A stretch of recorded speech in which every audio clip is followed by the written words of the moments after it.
Right. Bhubharati అని చెప్పేసి కాంగ్రెస్ ప్రభుత్వం ఒక ధరణి స్థానంలో ఒక కొత్త పోర్టల్ను తీసుకొచ్చింది. దాంట్లో ఒక ఒక ముఖ్యమైన ఫీచరు రైతులకు ఆ భూ యజమానులకు చాలా ఉపయోగపడుతుంది. ఏంటంటే గతంలో 8 ఎకరాల 10 గుంటలు ఉందనుకోండి, ఆ లెక్కలు ఈ లెక్కలు మారి అటు మారి ఇటు మారి 7 ఎకరాల 30 గుంటలు 7 ఎకరాల 20 గుంటలకే ఆ భూమి ఇది ఉంటుంది. మిగతా భూమి ఎక్కడ పోయిందా అంటే ఆ గొలుసు వేసేటప్పుడు 5 గుంటలు ఈయనకి పోతుంది, 5 గుంటలు ఆ పక్కనకు పోతుంది, 5 గుంటల గట్టు మీద ఉన్నకు పోతుంది. అంటే ఇట్లా ఆ లెక్కల తప్పుడు లెక్కల ద్వారా ఆ భూమి ఒక రైతు భూమి ఒక భూ యజమాని భూమి రకరకాల మార్పులకు గురయ్యేది. దానివల్ల ఆ భూమి పంచాయతీలు గట్టి పంచాయతీలు అంటాక అట్లా గట్టి పంచాయతీలు వచ్చేది.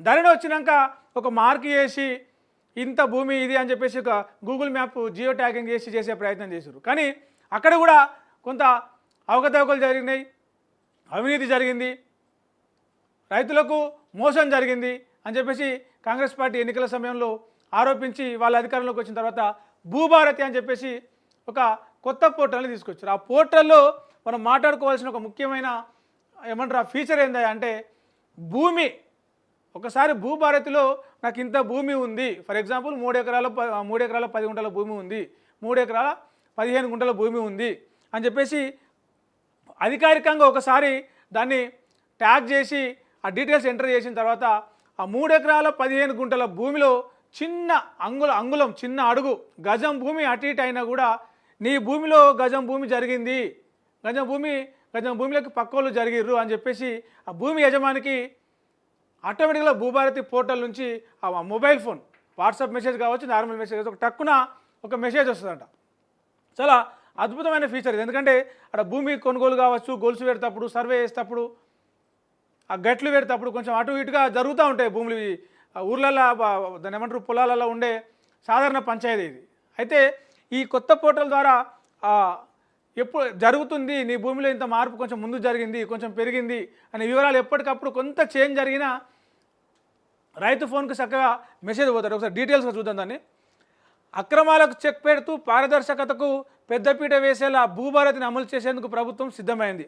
ఇందుకోసం త్వరలో మొబైల్ యాప్ డిజైన్ చేసేలా కసరత్తులు చేస్తున్నట్టు తెలిసింది. ఎవరైనా ఇతరుల భూమి వివరాలను డిస్టర్బ్ చేయడానికి ప్రయత్నిస్తే వెంటనే ఓనర్ మొబైల్కి మెసేజ్ వేసేలా కొత్త ఫీచర్స్ను యాడ్ చేస్తున్నట్టు సమాచారం. దీని ద్వారా ఎవరి భూమినైనా వారికి తెలియకుండా సవరించాలనుకున్నా, నిషేధిత జాబితాలో నమోదు చేసినా, వేరెవరికైనా విక్రయించేందుకు స్లాట్ బుక్ చేసినా వెంటనే రైతులకు అలర్ట్ మెసేజ్ వచ్చేలా ఏర్పాట్లు చేస్తున్నారు. చాలా అద్భుతమైన ఏర్పాట్లు ఇవి. అంటే ఆ భూమి కొలతలల్లో రైతుకు తెలియకుండా ఆ భూమి యజమానికి తెలియకుండా ఏమైనా మార్పులు చేసే ప్రయత్నం చేసిన ఆ భూమిని అమ్మేటందుకు చాలామంది ఉద్దండ పిండాలు ఉంటారు. ఏం చేస్తారంటే డీజే సినిమాలు అని చెప్తారు కదా, అంగికి తెలియకుండా ఆ బండిలు ఎత్తుకోవాలని, అట్లా రైతుకు తెలియకుండా ఆ భూమి అమ్మేస్తారు.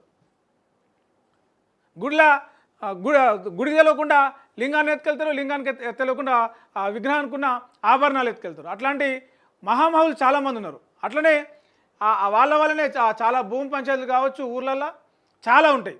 అట్లాంటి వాళ్ళందరికీ చెక్ పెడితే రైతుకు తెలియకుండా, రైతు మీన్స్ ఆ భూమి యజమానికి తెలియకుండా ఆ భూమిలో ఎలాంటి మార్పులు చేసే అవకాశం లేదు. దాంట్లో ఆ భూమిని అమ్మేటందుకు స్లాట్ బుక్ చేసుకునే అవకాశం లేదు. ఒకవేళ అంటే బ్లాక్ చేస్తారు కొన్ని భూములను, సర్వే సరిగ్గా లేదని, ప్రభుత్వ భూమి అని, కబ్జా అని, అట్లా బ్లాక్ చేసే ప్రయత్నం కూడా ఒక యజమాని భూమిలో ఎలాంటి ప్రయోగాలు ఎలాంటి ప్రయత్నాలు చేసినా వెంటనే ఆ భూ యజమానికి మెసేజ్ పోయేలాగా ఈ పోర్టల్ను డిజైన్ చేస్తాను. రైతుకు నోటీస్ ఇవ్వకుండా ఏం చేయలేరు. అంటే సదరు అధికారి నుంచి భూభారతికి సంబంధించి రెవెన్యూకి సంబంధించి అధికారి ఎవరైతే ఉంటారో అధికారి ద్వారా రైతుకు ఆ భూ యజమానికి నోటీస్ వచ్చి వాళ్ళు స్పందిస్తేనే ఆ భూమి మీద ఎలాంటి చర్యలైనా తీసుకోవాల్సి ఉంటుంది. మార్పులు చేర్పులే కావచ్చు, అమ్మకాలే కావచ్చు, బదలాయింపులే కావచ్చు, కవులే కావచ్చు, ఇంకేదున్నా సరే దాని ఏమంటారు లీజుకు తీసుకోవడం కావచ్చు, ఏం తీసుకోవాలన్నా అధికారి ద్వారా డైరెక్ట్గా భూ యజమానికే లింక్ అయ్యి భూ యజమాని స్పందిస్తేనే అది చేసే అవకాశం ఉంటుంది. లేకపోతే ఆ భూమి విషయంలో అసలు ఇలాంటి భూమి పంచాయతీలు వచ్చే అవకాశమే ఉండదు. ఇక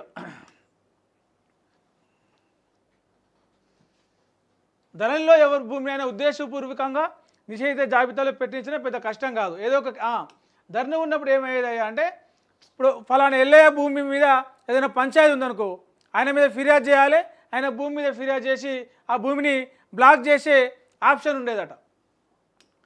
ఆ భూమిని కొనుగోలు చేసేందుకు ఇప్పుడు ఎవరైనా కొనాలనుకున్నా, ఆ రైతు దాని భూమిని అమ్ముకోవాలనుకున్నా, ఆ భూమిని బ్లాక్ చేసి బ్లాక్ స్పాట్లో పెడతారు. కాబట్టి మళ్ళీ ఈయన వాళ్ళని బతలాడుకోవాలి. అంటే ఇక పైరవీలు చేసుకోవాలి, బతలాడుకోవాలి, కాంప్రమైజ్ కావాలి, కాలు మొక్కాలి, ఏలు మొక్కాలి, చేతులు ఎత్తి దండం పెట్టాలి. అట్లాంటి పరిస్థితులు ఉండేవి. ఒకవేళ ప్రజా ప్రయోజనాల కోసం భూమిని తీసుకోవాలనుకున్నా కూడా భూమి యజమాని ఒప్పుకుంటేనే ఇప్పుడు అవకాశం వస్తుంది. నిషేధిత జాబితాలో వేసే ఛాన్స్ కూడా లేదు. సో ఈ ఫీచర్ అనేది చాలా రైతులకి, భూ యజమానులకి చాలా ఉంటుంది. ప్రైవసీ అనేదానికి ఆప్షన్ లేకుండా ఎంత భూమి ఉంది, 7 ఎకరాలు ఉంది, అది ఏ భూమి, లావణ్య భూమా, సీల్ భూమా, పట్టా భూమి, ఇవన్నీ కూడా డీటెయిల్స్ అంటే ప్రైవసీలో పెట్టుకునే అవకాశం ఉండదు. ఇంతకుముందుకు ప్రైవసీలో పెట్టుకునే ఛాన్స్ లేదు. మొత్తం క్లియర్గా అది ఏ భూమి, ఏది, ఎన్ని ఎకరాలు, ఎన్ని గుంటలు, అందులో ఏం చేసిన డీటెయిల్గా భూభారతి పోర్టల్లో పెట్టాల్సిందే. అందులో నో ప్రైవసీకి అనేది ఛాన్స్ లేదు. యూజర్ ఫ్రెండ్లీ 35 రకాల మాడ్యూల్స్ ఉండడం వల్ల కావాల్సిన సమాచారం ఈ భూభారతి పోర్టల్ ద్వారా అందబోతూ ఉంది రైతులకు. ఇది ఒక మంచి ఉద్దేశం, మంచి అదని చెప్పొచ్చు.